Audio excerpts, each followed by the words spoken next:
সাক্কা অর্থাৎ মানুষের সেবায় নিজেকে নিয়োজিত করে যোদ্ধা থেকে পীর বাহারাম হয়ে উঠেছিলেন শাহওয়ার্দী। বর্ধমানেই রয়েছে তার সমাধি। শুধু তার সমাধি নয়, তার সমাধির পাশেই রয়েছে আরও দুই ঐতিহাসিক সমাধি। জানেন সেই ইতিহাস? বর্ধমান শহরের পীর বাহারামের সমাধি, যা আজও ইতিহাসকে আঁকড়ে রেখেছে। বর্ধমানের ঐতিহাসিক স্থানগুলির মধ্যে অন্যতম এটি। এই স্থানেই রয়েছে আরও ঐতিহাসিক সমাধি, যার মধ্যে অন্যতম শের আফগান ও কুতুবুদ্দিনের সমাধি। এই জায়গাটা মুঘল আমল থেকে, এই জায়গাটা আমরা তো ছোট থেকে দেখছি, এটা মুঘল আমলের এই জায়গাটা। আর 1610 খ্রিস্টাব্দে আপনার শের আফগান কুতুবুদ্দিনের সমাধি হয়।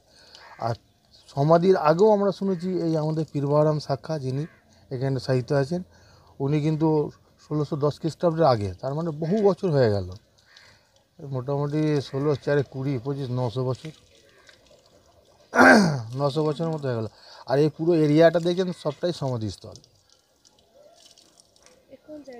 এটা পীর বাহারাম। বর্ধমান শহরের উল্লেখযোগ্য পীর হলেন পীর বাহারাম সাক্কা।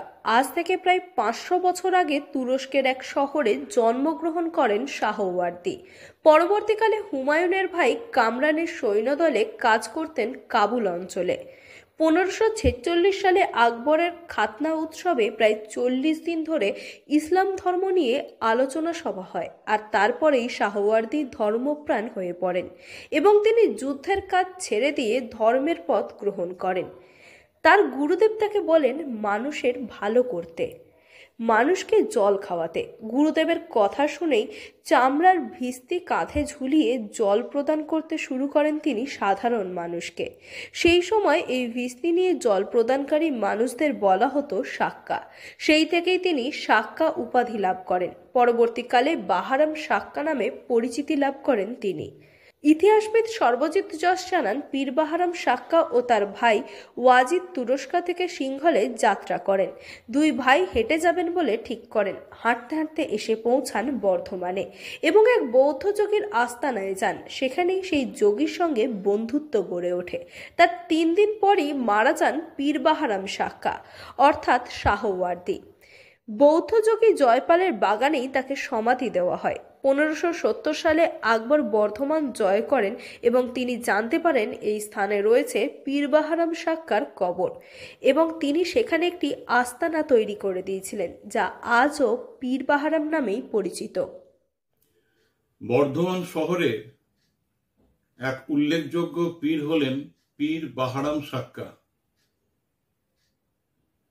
এই পীর বাহারাম সাক্কার কথা বলতে গেলে আমাদের পিছিয়ে যেতে হবে প্রায় 500 বছর। বাবরের সময় এনার জন্ম, নাম হচ্ছে শাহওয়ার্দী। ইনি জন্মগ্রহণ করেছিলেন তুরস্কের তাবরিজ শহরে এবং পরবর্তীকালে বাবর যখন মারা যান, তখন হুমায়ুন তার ভাইদের সঙ্গে যখন সাম্রাজ্য ভাগ করে নিয়েছিলেন, তখন এই শাহওয়ার্দী হুমায়ুনের ভ্রাতা কামরানের সৈন্যদলে কাজ করতেন এবং কাবুল অঞ্চলে কাজ করতেন। এরপরে আকবরের জন্ম হয় এবং আকবরের জন্মের পরে কিছুকাল পরেই, শিশুকালেই তার খাতনা উৎসব হয়। সেটা হচ্ছে 1546 সালে, সেটা কাবুলে হয়েছিল এবং সেই সময় 40 দিন ব্যাপী ধর্ম নিয়ে আলোচনা হয়, মূলত ইসলাম ধর্ম নিয়ে আলোচনা হয়। এই আলোচনার পর এই শাহওয়ার্দী খুব ধর্মপ্রবণ হয়ে পড়েন এবং তিনি এই যোদ্ধার কাজ ছেড়ে দিয়ে ধর্মের পথ গ্রহণ করেন এবং তিনি যাকে গুরু মানতেন, সে গুরুদেব তাকে বলেন যে মানুষের ভালো কাজ করতে হলে মানুষকে জল খাওয়াতে হবে, জল প্রদান করতে হবে। তা তিনি তখন থেকেই জল প্রদানকারীর কাজ শুরু করেন। সেই যুগে চামড়ার ভিস্তি বগলের মধ্যে ঝুলিয়ে মানুষকে জল দেওয়া হতো। সেই ভিস্তি কাঁধে চড়িয়ে তিনি মানুষকে বিভিন্ন জায়গা, হাটে বাজারে জল দান করে বেড়াতেন। এটাই তার জীবনের ব্রত হিসাবে তিনি নেন।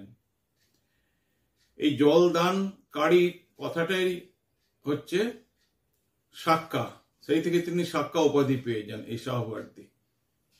এবং তারপরে আরো তিনি যখন ধর্মের প্রতি তার আগ্রহ বাড়ে, তখন তাকে বাহারাম সাক্কা বলে তিনি পরিচিতি লাভ করেন। কিন্তু এই জলদান করতে করতে এই ভিস্তির দড়ি কাঁধে থাকতে থাকতে কাঁধটা তার ঘা হয়ে গিয়েছিল। তখন তার গুরুদেব কিছুদিনের জন্য সেই কাজটা বন্ধ করতে বলেন। ইতিমধ্যে আকবরের সঙ্গে তার খুব পরিচয় হয়েছিল এবং আকবর তার খুব ভক্ত ছিল। ফলে তিনি একটি গুরুত্বপূর্ণ জায়গা তৈরি করেন সেই জায়গায়। তবে তিনি শেষ পর্যন্ত তার যখন ঘা শুকিয়ে যায়, তিনি এবং তার ভাই বায়জিদ বা ওয়াজিদ যাকে বলা হতো, তাকে নিয়ে তিনি সিংহল যাত্রা করেন। তিনি সিংহল অব্দি হেঁটে যাবেন তিনি ঠিক করেন। এইটা করতে গিয়ে তিনি হাঁটতে গিয়ে তিনি বর্ধমানে এসে পৌঁছান। বর্ধমানে এসে যখন পৌঁছান, তখন আজকে যেখানে পুরাতন চক, সেখানে তখন এক বৌদ্ধ যোগী জয়পালের একটা আস্তানা ছিল। এই বৌদ্ধ যোগী জয়পালের সঙ্গে তার বন্ধুত্ব গড়ে ওঠে। যদিও মাত্র 3 দিন পরেই এখানে পীর বাহারাম মারা যান এবং তার এই বৌদ্ধযোগী জয়পালের যে বাগান, এই বাগানেতেই তাকে সমাধি দেওয়া হয়।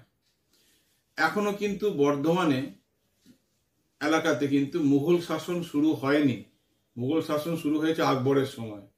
এর কিছুদিন পরেই 1570-এর দশকে আমরা দেখতে পেলাম আকবর বর্ধমান জয় করলেন এবং যখন জানতে পারলেন যে এই যোগী জয়পালের আস্তানায় এই পীর বাহারাম সাক্কার মৃতদেহ কবর দেওয়া হয়েছে, তো সেখানে তিনি একটি খুব সুন্দর গম্বুজযুক্ত একটি আস্তানা তৈরি করে দিলেন, যেখানে এখন আমরা যেটা দেখতে পাই সেটা আকবরের তৈরি। এবং তার যে ভাই পীর বায়জিদ, যে তার সাথে এসেছিল, তিনিও বর্ধমানে একটি জায়গায় অবস্থান করেছিলেন, সেটা বাঁকার ধারে আমাদের কানলা গেটের কাছে। সেখানেও বায়জিদ পীরের একটি আস্তানা এবং বর্তমানে একটি মসজিদও আছে। আমরা দেখতে পাই যে এই যে আমাদের যে পীর বাহারাম সাক্কা অর্থাৎ জল প্রদানকারী, তার যে সমাধিটি আকবর তৈরি করে দিয়েছিলেন, আরো পরবর্তীকালে বিজয় চাঁদের সময় সেটার কিছু সংস্কার হয়েছিল। তবে এখানে বলে রাখা ভালো, ইতিমধ্যে আকবর যখন বর্ধমান জয় করেন, তখন বর্ধমানের শাসক ছিলেন শের আফগান। শের আফগানের সঙ্গে কুতুবউদ্দিন কোকা অর্থাৎ যিনি বাংলার শাসক ছিলেন সেই সময়, তার যুদ্ধ হয় এবং যুদ্ধে কুতুবউদ্দিন কোকা এবং শের আফগান দুজনেই মারা যান। শের আফগানকে যোগী জয়পালের বাগানেতেই সমাধিস্থ করা হয়। তবে পরবর্তীকালে এই যে শের আফগানের যে সমাধি বর্ধমানে করা হয়েছিল, সেটাকে আরো সুন্দর করে সাজিয়ে দেন বিজয়চাঁদ মহাতাব এবং সেখানে একটি প্রস্তর লিপিতে তিনি এই ইতিহাসটি লিখে দেন। এটা বিজয়চাঁদের সময় তৈরি হয় এবং বিজয়চাঁদ এটা রক্ষণাবেক্ষণ করতেন সেই সময়। পরবর্তীকালে আর্কিওলজিক্যাল সার্ভে অফ ইন্ডিয়া এটার অধিগ্রহণ করে এবং তাদের অধীনতাতেই বর্তমানে এই পীর বাহারাম সাক্কার সমাধি এবং আমাদের শের আফগানের সমাধি, এই যে চত্বরটি, এটা বর্তমানে দেখাশোনা করা হয়। বর্ধমানের এই স্থানটি কেবল একটি স্থাপত্য নয়, এটি বহন করে ইতিহাসের এক গুরুত্বপূর্ণ অধ্যায়কে। এর সঙ্গে যেমন জড়িয়ে রয়েছে যোদ্ধা থেকে পীর বাহারাম হয়ে ওঠার কাহিনী, তেমনই রয়েছে শের আফগান ও কুতুবউদ্দিনের সমাধি। পূর্ব বর্ধমান থেকে সায়নী সরকারের রিপোর্ট, লোকাল 18 বাংলা।